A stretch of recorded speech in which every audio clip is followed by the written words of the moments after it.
sem boa noite.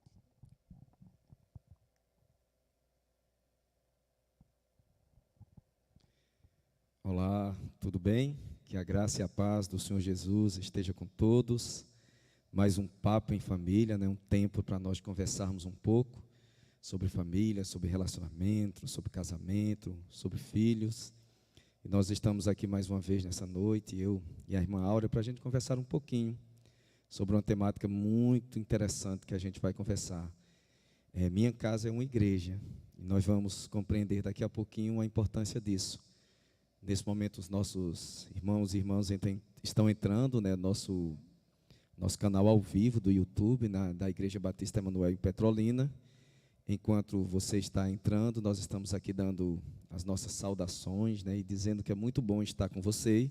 Você pode aí também compartilhar com seus amigos da rede social para ele participar junto conosco. Compartilhe, manda uma mensagem aí pelo YouTube também para participar. E se você ainda não fez sua inscrição no nosso canal, faça a sua inscrição. Toda semana tem uma programação especial para você, para a sua família, né, para os adolescentes, para as crianças. Nós temos os nossos cultos, nos domingos, às 18 horas, onde nós celebramos o amor de Jesus e uma mensagem sempre inspiradora ao coração.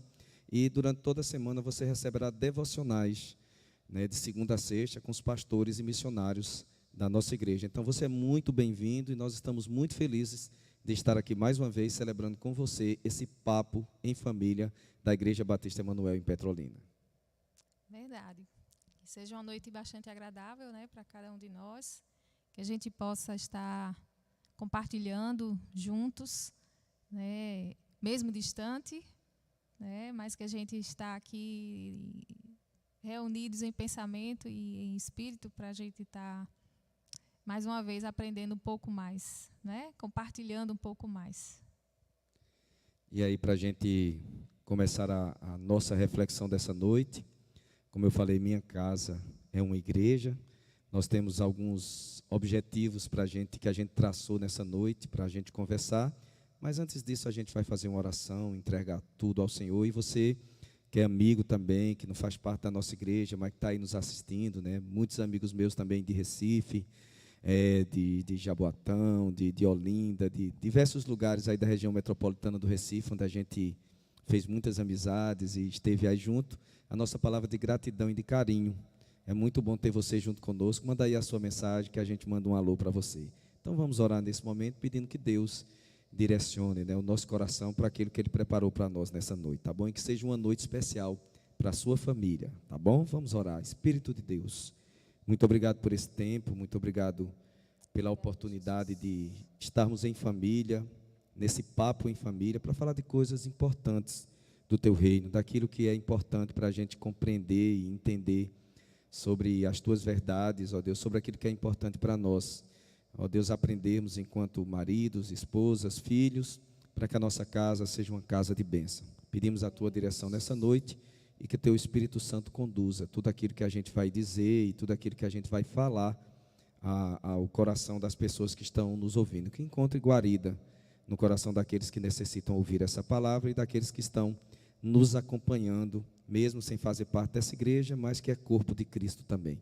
Nós abençoamos a tua família, o teu casamento, os teus filhos e pedimos que durante esse tempo tão difícil que a gente viva, a tua família, mesmo com todas as dificuldades, possa ser uma casa de bênção, tá bom? Que Deus abençoe a tua vida. Nós te louvamos e te agradecemos em nome de Jesus. Amém. Amém. Vamos pensar aqui nos objetivos da nossa reflexão dessa noite. Primeiro, nós vamos analisar o cenário atual, né, como uma oportunidade para o preparo das famílias para a implantação de pequenas igrejas nos seus lares. A gente talvez não esteja entendendo bem, né, o que Deus quer que aconteça a partir do que nós estamos vivenciando hoje. Eu sei que muitas lives estão acontecendo, cultos pelo YouTube, né, a internet, aí, as redes sociais sendo um instrumento também da manifestação da graça de Deus. Mas a gente precisa entender, enquanto família, que Deus quer que a gente transforme a nossa casa em pequenas igrejas, pequenos espaços de estudo da palavra também, de entendimento de verdades espirituais para a nossa família. Para quando tudo isso passar, a gente multiplicar tudo isso, né, a partir do conhecimento pleno da palavra de Deus. O segundo objetivo que a gente traz nessa noite é despertar nos pais, né, que são líderes espirituais da sua casa, o desejo por começar com sua própria família um processo de discipulado para o novo tempo que virá. A palavra de Deus, ela tem resposta para tudo. E você precisa entender que esse discipulado não é responsabilidade só da igreja. Não transfira essa responsabilidade para os pastores, para as lives, para os estudos, para as mensagens do YouTube. Todas elas são importantes. O contexto agora pede isso, né? Esse tempo é muito sugestivo para esse aprendizado. Mas a responsabilidade maior é de nós, enquanto pais, enquanto os líderes espirituais da nossa casa, fazer desse lugar, nosso lar, um local de discipulado, de aprendizado. E você, pai, mãe, tem responsabilidade de formar discípulos na sua casa também. E o nosso terceiro objetivo dessa noite é compreender também que a nossa casa pode ser um espaço de cooperação com o Evangelho, né, e reunião também da igreja.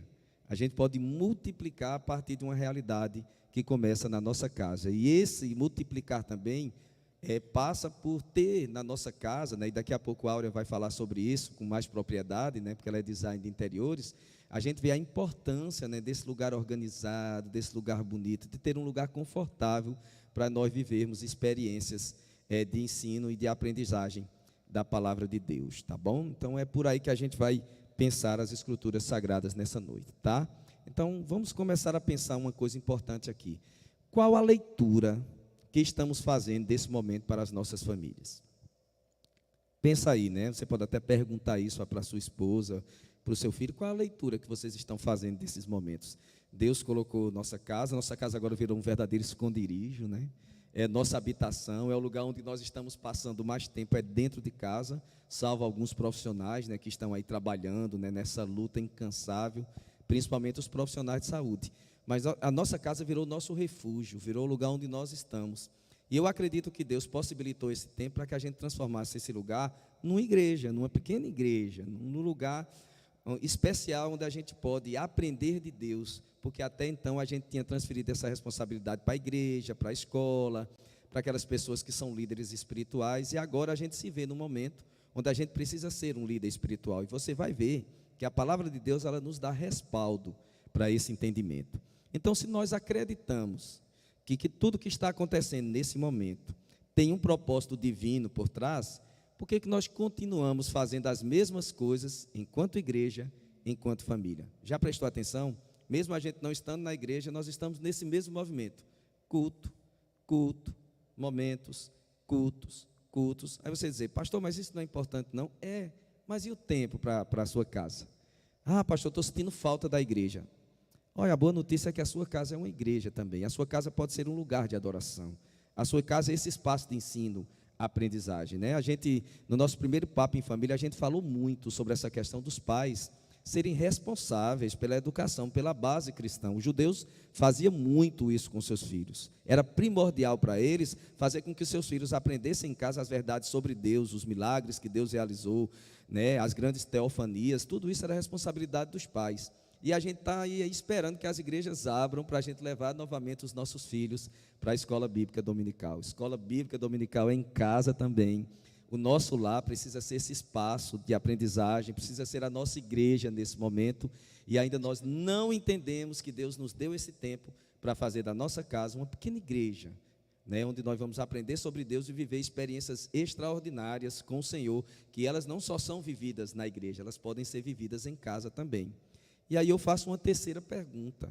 Será que Deus não está nos convidando para começarmos uma revolução do Evangelho dentro das nossas casas? Olha só que desafio.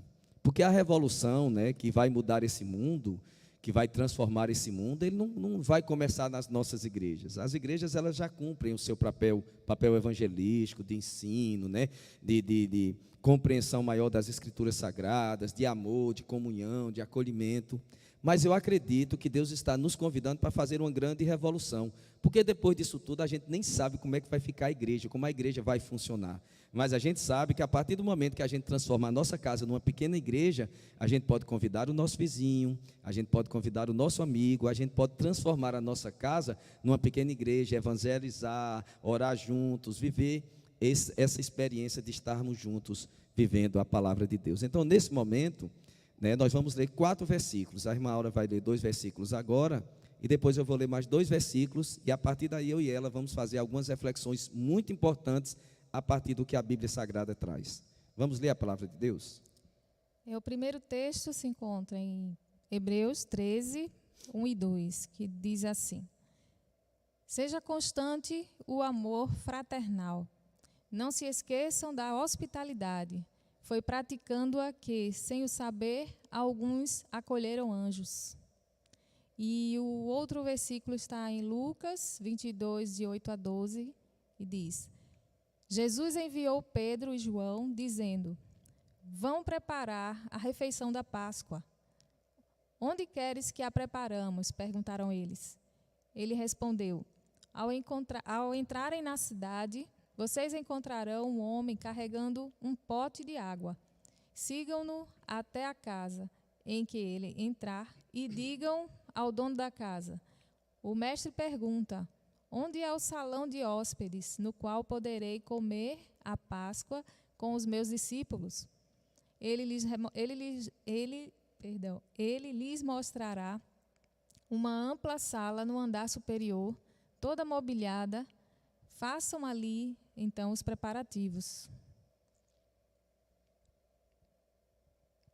O outro versículo, os outros 2 versículos que eu vou ler agora, o primeiro dele está em Romanos, capítulo 16, versículo do 3 ao 5, que diz o seguinte: Saúdem Priscila e Áquila, meus colaboradores em Cristo Jesus.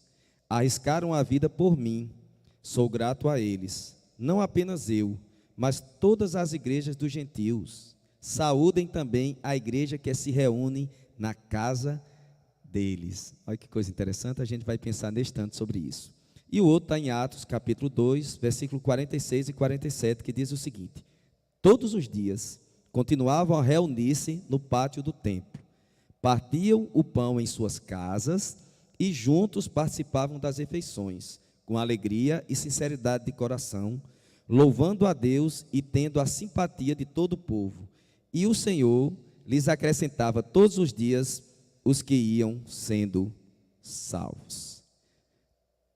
O que eu quero trazer como temática e como uma reflexão bem profunda, né, para a gente pensar aqui é: uma casa hospitaleira é uma igreja. É a primeira coisa que a gente vai pensar aqui. Se sua casa é esse lugar de hospitalidade.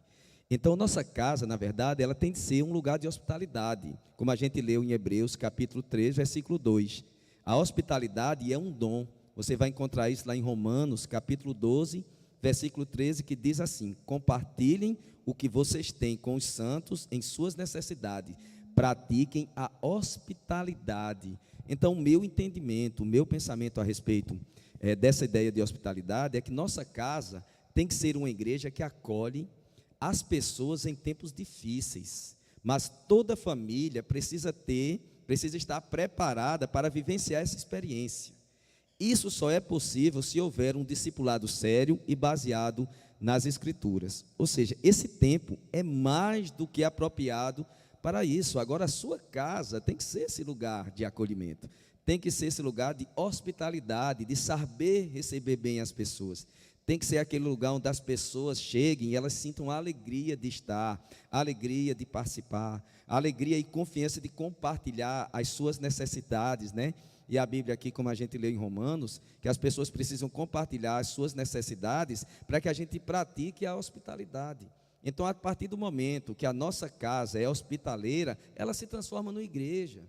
Porque as pessoas têm um entendimento hoje muito estranho a respeito de igreja, porque elas acham que as coisas só acontecem na igreja. A igreja que é o lugar de acolhimento, a igreja que é o local do discipulado, a igreja que é o local de ensino para os nossos filhos, é onde a gente aprende sobre Deus.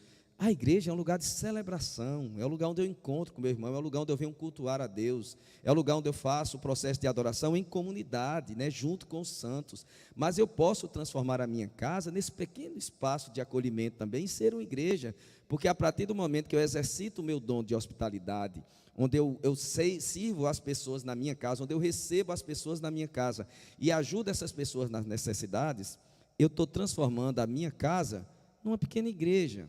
E aí vem o desafio para cada um de nós nessa noite. E o meu desafio para você, que é pai, que é mãe, ensine aos seus filhos a serem pessoas hospitaleiras e pratiquem a hospitalidade. Por quê? Porque tem muitas pessoas que vão precisar de um hospital quando passar tudo isso. Já estão aí ansiosas, angustiadas, preocupadas com um monte de coisa, e depois eles vão querer ter um espaço para compartilhar das suas angústias, dos seus medos, né, daquilo que virá para o futuro.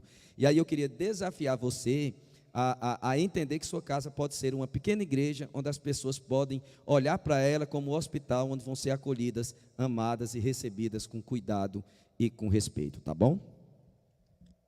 Na verdade, Jesus disse que onde estiverem 2 ou 3 reunidos, ali eu estaria, né? Então, a presença de Deus, ela não depende de um templo.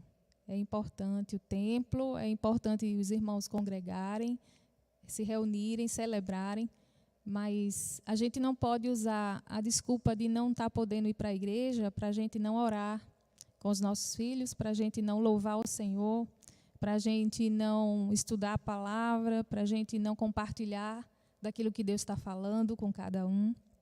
Né? Então, o crescimento espiritual ele deve continuar. Né? A nossa vida espiritual, o alimento tem que ser mantido. Nós precisamos continuar alimentando o nosso espírito.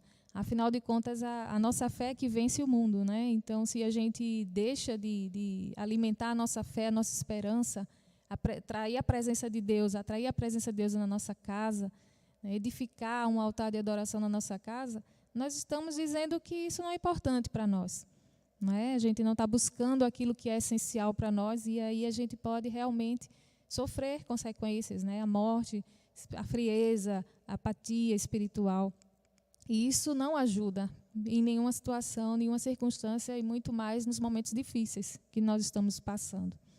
Não é? E voltando a falar um pouco sobre hospitalidade, que é um dom, como Demétrio já colocou aqui, quando a gente fala de hospitalidade, a gente lembra logo de quê? A gente vem logo na nossa mente um monte de quartos, né? Quartos arrumados, mesas grandes, fartas, para a gente receber alguém, receber nosso convidado, receber um parente, receber amigos, irmãos. Não é? E eu estou falando um pouco assim, baseada no design de interiores, né? Que é a minha profissão também. Então, eu gostaria um pouco de falar sobre isso. A importância que Jesus também deu, né, a essa questão do local onde iria ser celebrado a Páscoa. E a gente falando de hospitalidade, a gente pensa nisso, mas acolhimento vai um pouco além disso. Não é? Na verdade, um ambiente acolhedor vai além, né, de um lugar que tenha cômodo suficiente. Né? Sentir-se acolhido é sentir-se seguro, confortável, tranquilo, feliz. A gente não sabe nem explicar o porquê, mas eu acho que você já passou por isso. De você entrar numa casa, visitar alguém e você nem querer mais sair de lá, né? Nem querer sair dali mais, porque você não sabe explicar, mas você se sente bem naquele lugar, você se sente acolhido, você se sente seguro. Você conversa, compartilha com aquele grupo, e aí horas se passam e você nem se dá conta de tão gostoso que está ali. Né? Na verdade, a gente não quer sair dali. Não é? E isso é até inconsciente, de forma inconsciente, né? Mas a gente sabe que isso acontece. Como também existem lugares que você mal consegue ficar, né? Permanecer ali. Seja pelas pessoas, por a forma que você não se sente bem recebido, né? Não se sente acolhido. Tem pessoas que realmente que têm o dom de acolher. E tem pessoas que, por mais que abram suas portas, mas não tem, não é natural, né? Aquele dom de hospitalidade, de acolhimento. E realmente você não tem esse mesmo sentimento de querer estar ali por muito tempo, e você quer logo ir embora. Né? E a neuroarquitetura, que é um segmento, hoje uma ciência também que estuda essa questão do cérebro e o ambiente, essa relação, identifica naturalmente. Ele fala que nosso cérebro, ele é tão perfeito, né? Nosso Deus é tão perfeito que ele tem essa função. O nosso cérebro ele identifica naturalmente, né, que aquele ambiente onde nós estamos, se a informação que passa para o nosso cérebro é uma informação de segurança, né, onde nós podemos continuar, estamos seguros naquele lugar, ou se é um lugar que representa perigo para nós. Então, não só a questão de pessoas, né, de relacionamento, do ambiente, do clima de amizade que existe ali, mas também do espaço mesmo, né? Às vezes, a informação que o nosso cérebro recebe de lugares móveis pontiagudos, por exemplo, né, uma coisa que representa perigo, cores fortes, né, onde você fica inquieto. Então, assim, várias coisas o nosso cérebro está, mesmo sem perceber, ele está sendo inconscientemente afetado. E a gente sabe também que uma casa saudável, ela interfere positivamente no nosso bem-estar, tanto físico como mental, justamente por conta disso. E consequentemente, pode definir até mesmo as nossas emoções, os nossos sentimentos, né? Aquilo que nós estamos sentindo ali. Você pode chegar num ambiente e se acalmar, como você chegar num ambiente e você se sentir inquieto, angustiado, né? Então, isso acontece porque nós somos influenciados pelo ambiente.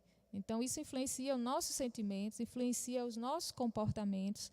Por isso que, muitas vezes, a gente, quando vai atender um cliente que tem alguém na família que é idoso, a gente tem que ter uma forma de projetar para o idoso, né, que tem acessibilidade, segurança.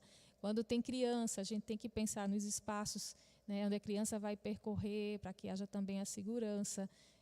Pessoas com depressão, a gente precisa se preocupar com as cores. Pessoas que são ansiosas, da mesma forma, a gente precisa promover um ambiente mais de calmaria, né, que promova uma tranquilidade. Porque, como o Demetrios falou aqui, a nossa casa hoje já deveria ser, né, um lugar de refúgio, um lugar que a gente se sinta protegido, acolhido, em paz. E hoje, mais do que nunca, a gente está precisando desse lugar. Hoje, mais do que nunca, a gente está passando tanto tempo em casa e esse lugar, mais do que nunca, precisa realmente ser um local que transmita isso para a gente, né?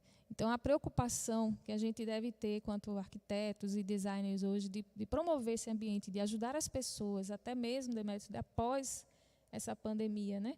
Porque muitas pessoas que não tinham tanto problemas, assim, dificuldades emocionais, talvez venham a ter e precisem desse apoio, dessa ajuda. Então, agora eu queria colocar para você assim, que tal a gente pensar, né, na nossa casa agora? O que pode ser melhorado para que a minha casa não seja um lugar de tédio hoje? Como posso promover a saúde mental através da minha casa? Podemos identificar uma área e torná-la agradável para nos reunir e nutrir a nossa fé, a fé da nossa família, junto com os nossos filhos, hoje, nesse período, né? Como eu coloquei aqui, a gente não tem desculpas para não se reunir quanto igreja na nossa casa, justificando não poder ir para o templo, porque não é o templo, né? É a nossa vida, nós somos igreja, a nossa casa é uma igreja. E quando passar tudo isso, quando passar esse período de pandemia, esse lugar não pode ser, de repente, um momento, né, um local onde pode se expandir, além da minha casa, eu poder trazer um vizinho, eu poder trazer os amigos, eu poder reunir pessoas, né, também para estar falando do amor de Deus, também para estar adorando a Deus, para estar orando juntos, para estar compartilhando do pão, né, como a gente viu no versículo, quando Jesus pediu para os discípulos prepararem a ceia, eles perguntaram: aonde tu queres que nós preparemos a ceia? E Jesus disse: vai, segue, entra quando o servo que você vai encontrar um cântaro de água, ele vai entrar numa casa e ali você vai. Então Jesus explicou tudo e disse: lá vai ter um local, né, amplo, no primeiro andar, mobiliado, e lá vocês vão preparar a ceia. Ou seja, o próprio Jesus se preocupou, né, em trazer um local, em levar os discípulos para um local adequado, para um local onde tivesse espaço suficiente para que todos se sentissem confortáveis. Com certeza era um local que havia água, né, banheiro, um local adequado para que eles pudessem se preparar para a ceia. Com certeza, se era mobiliado, teria uma mesa, teria cadeiras suficientes, eu acho que talheres, né, toda guarnição necessária. Então, o próprio Jesus se preocupou com isso. E a gente precisa entender que a nossa casa, quanto casa de Deus, casa de servos de Deus, também precisa ter esse local. Será que a gente pensa nisso ou a gente só pensa em decorações, em ambientes bonitos, para receber muitas vezes os amigos? Mas será que a gente já pensou em ter um espaço na nossa casa onde a gente possa se desligar de tudo e ter aquele local onde a gente possa se reunir com a nossa família e falar do amor de Deus, um local adequado, preparado, onde tem um canto de cada um ali, e depois que passar essa pandemia a gente expandir para que outras pessoas venham compartilhar com a gente também, né? Então a gente precisa entender que a igreja não é só aqui no templo. A igreja começa na nossa casa. Não é isso, Demetrios? É verdade. Que palavra importante, né? Talvez você nunca tenha olhado para casa da forma que a Áurea falou, né? De ter um espaço de intimidade. Então, minha casa, que é uma igreja, é um lugar de intimidade com Jesus. Tanto que Jesus levou os seus discípulos para uma casa para que pudesse fazer a ceia com eles, para depois disso ser entregue para ser crucificado. Então, Jesus estava prestes a se entregar. E era a festa da Páscoa. Mesmo num tempo de grandes dificuldades, Jesus escolhe uma casa para que esse momento aconteça, né? Está lá no texto de Lucas, capítulo 28, versículo de 8 a 10. Ele não escolheu a sinagoga, poderia ter escolhido a sinagoga para fazer esse momento. Não escolheu nenhum local que sinalizasse algo sagrado, algo místico, que apontasse para o simbolismo todo e a relação toda que o povo de Israel tinha com o templo. Mas Jesus escolheu uma casa de um homem desconhecido para celebrar um momento de profunda intimidade. Então, nossa casa pode ser esse lugar também. Celebrar com Jesus é algo profundo, então a gente precisa desse tempo, a gente precisa desse lugar, a gente precisa transformar nossa casa numa igreja, não só para sentar aí, cada um pega a Bíblia e faz de qualquer jeito. A gente precisa ter esse tempo, a gente precisa dedicar um lugar, consagrar um lugar para isso, né? Aí você diz, pastor, não tem nada místico com isso, não, sabe? É aquela coisa de você preparar, de você encontrar um tempo, sabe, de você dedicar um momento para Jesus. Então você precisa estar com a sua família nesse lugar. Então a casa de Priscila e Áquila, como nós lemos também no terceiro texto, era uma igreja fortalecida pela comunhão. Lá os irmãos se reuniam e Paulo deixa claro que essa casa tinha um simbolismo muito grande. Então a casa de Priscila e Áquila era lugar de comunhão, de reunião, de discipulado. A vida fluía naquele lugar. Está lá em Romanos capítulo 16, versículo de 3 a 5, o louvor fluía, a adoração fluía, os irmãos se encontravam lá, se reuniam para aprender de Jesus, para lembrar do que Jesus havia feito, para dar continuidade àquilo que eles tinham aprendido com o Mestre.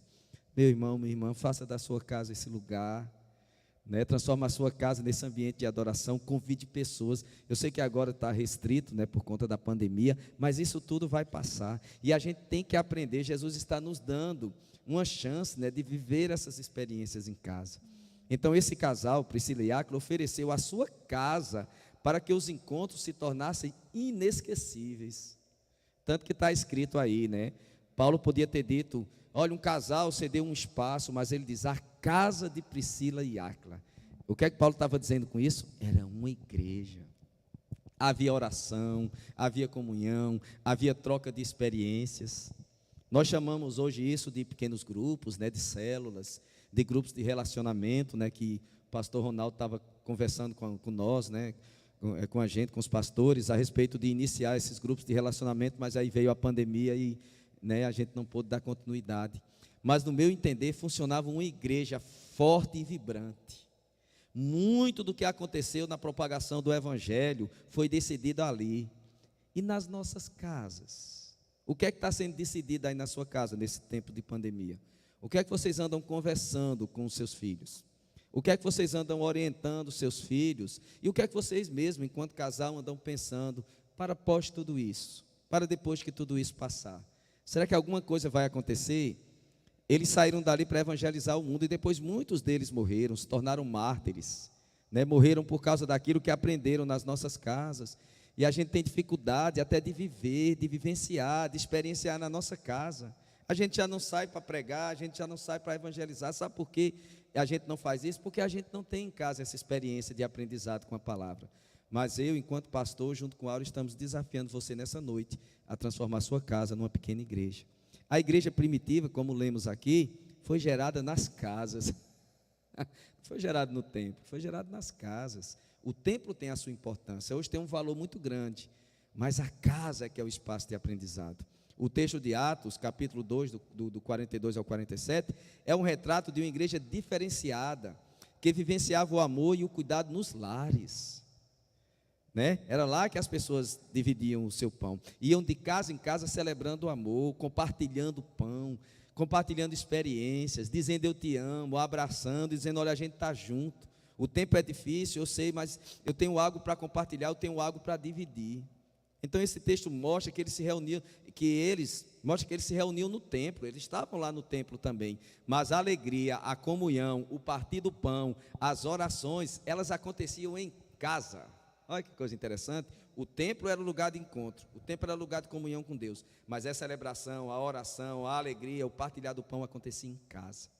E a igreja caía na graça do povo pelos testemunhos do que aconteciam nas casas, não era no templo, eram nas casas, porque eles podiam olhar o que as famílias que eram cristãs, que diziam ser discípulos de Cristo, vivenciavam nos seus lares, e a partir disso eles queriam vivenciar aquela experiência, e a Bíblia diz que todos os dias havia conversão, todos os dias a igreja de Jesus crescia. Por quê? Porque a igreja funcionava nas casas. O templo era muito importante, como tem hoje a sua importância, mas em casa Deus manifestava a sua graça.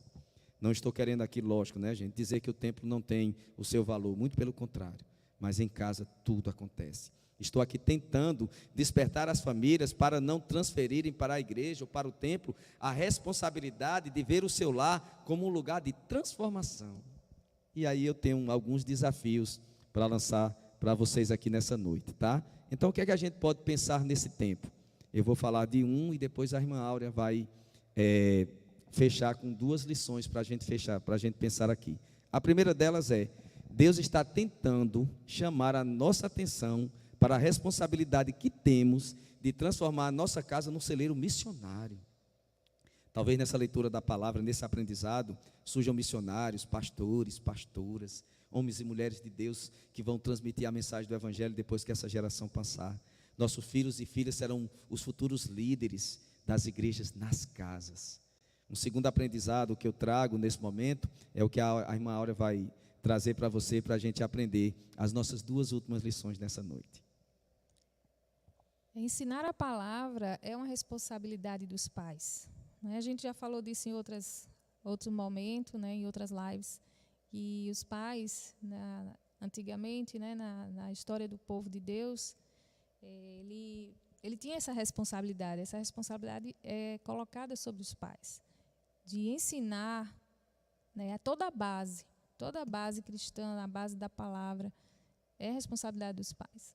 Então, sua casa é uma igreja que precisa ser forte a partir dos princípios que os pais transferem aos filhos. Quando a gente fala aqui a casa ser uma igreja, a gente não está falando apenas de cultuar, não é? De orar, de estudar a Bíblia. Isso é super importante, isso é primordial, isso são bases que os pais têm que praticar em casa para que os filhos aprendam, não é? Mas a gente fala também de ser igreja como um lugar onde se pratica o amor, um lugar onde se ama, onde se perdoa, onde troca experiências, onde um olha o outro como superior, como a Bíblia nos ensina, né? Tudo aquilo que Jesus fala para a igreja, Ele está falando para a minha casa e para a sua casa. Porque se a nossa casa é a igreja, então essa palavra é para a gente. Não é? Então, se eu não aprender isso em casa, eu não vou fazer isso no templo, porque a igreja não é só no templo, é na minha casa. Então, a gente precisa ter princípios, aprender esses princípios que a Bíblia nos ensina, desde a nossa casa. E também a igreja é um lugar de celebração. O corpo se une para celebrar o que aprendeu, como foi colocado aqui por Demétrios. Se em casa não há a palavra ensinada, o culto fica morto. É exatamente isso. Né? Não adianta, eu não vou celebrar aqui aquilo que eu não vivo como igreja na minha casa. Se eu não tenho essa experiência, né, de intimidade com Deus na minha casa, eu aqui também não vai fazer sentido. Né? Eu não posso viver aqui uma coisa que eu não vivo na minha prática.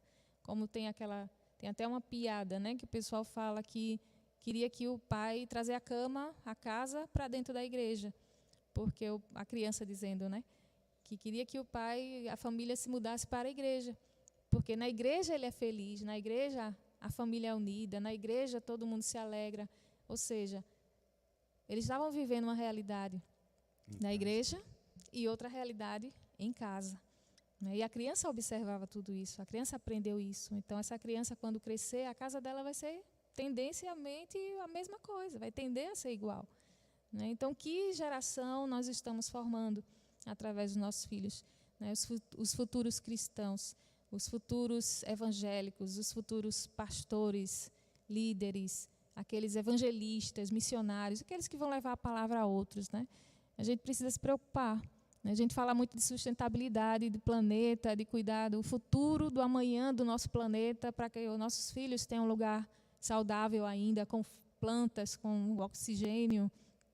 Mas a gente não está atentando para a importância também da vida espiritual, do evangelho, de perpetuar. A preocupação lá no passado com essa perpetuação do evangelho precisa continuar através das nossas vidas e a partir das nossas casas. Bendito seja o nome de Jesus. Né? Então a gente está aqui finalizando e eu queria finalizar com uma frase para a gente pensar. Fica aqui o resumo disso tudo. A igreja é a extensão da nossa casa e não o contrário. Se alguma coisa não acontece no templo, é porque não está sendo aprendida em casa. Então não tente aprender aqui para levar para a sua casa. Você aprende em casa e tudo que você aprendeu e vivenciou, você compartilha aqui na comunhão com os santos. Então eu queria que você pensasse sobre isso e transformasse a sua casa numa pequena igreja, tá bom? Então que Deus te abençoe grandemente, dê a você um fim de semana abençoado. Queria convidar você que está nos assistindo também, aos irmãos da igreja, a fazerem suas inscrições lá no CFC, né, participar das aulas do CFC no domingo, que estão sendo aí transmitidas também pelo YouTube, né, pela página da igreja na internet. O nosso culto aos domingos vai ser às 18 horas. Você está convidado para assistir o nosso culto de celebração com a palavra abençoadora no domingo. Você está sendo aí desafiado e convidado e acompanhar as nossas programações também da semana, né? E acompanhar tudo que a gente vem aí desenvolvendo e fazendo aí nas nossas redes sociais. A gente está sempre divulgando o nosso canal do YouTube e também no Instagram, nas redes sociais, para que você participe, tá bom? Então, que Deus te abençoe. Próxima semana estaremos de novo aqui, ministrando uma palavra ao teu coração, no nosso Papo em Família. Então, fica aqui a paz do Senhor para você e que Deus te abençoe em nome de Jesus. Amém. Amém. Deus abençoe. Uma noite abençoada, uma semana abençoada na sua casa, na sua igreja. Em nome de Jesus.